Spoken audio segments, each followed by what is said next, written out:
Hari Om, friends. Welcome to our next Bhagavad Gita lesson.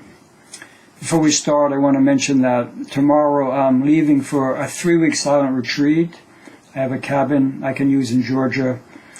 So we'll be a little sabbatical from these lessons, and I'll return after those 3 weeks. Let's start with our slow, deep breath.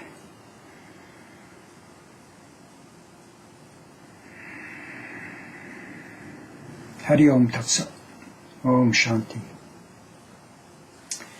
We're on the 56th verse of the second chapter. I'll read it to you. The person whose mind is unruffled in adversity, who does not yearn for pleasures, who is free from attachment, fear, and anger, is a sage of steady wisdom.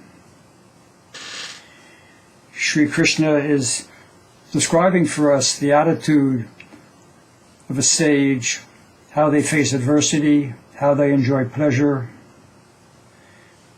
Most of us have an aversion for the first, and we cling to the second.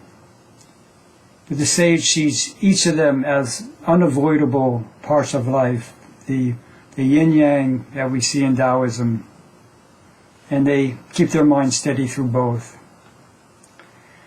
For one of steady wisdom, pleasure is experienced with an absence of clinging.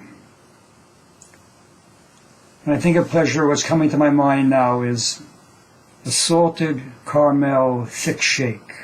I love those. One of steady wisdom will also thoroughly enjoy it.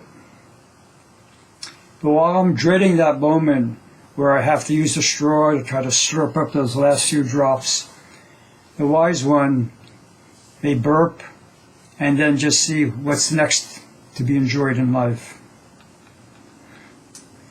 Often when we enjoy a desire, we're adding fuel to the fire, making that desire burn more intensely.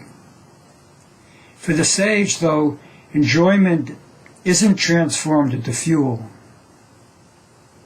And if desire is not transformed into fuel, then we're much less subject to the 3 obstacles Krishna lists here: attachment, fear, and anger, which we'll talk about when I come back in December.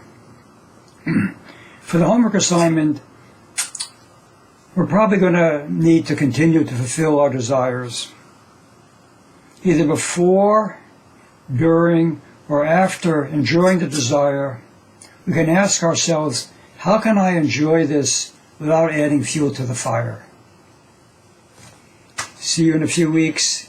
Om Shanti, Shanti, Shanti.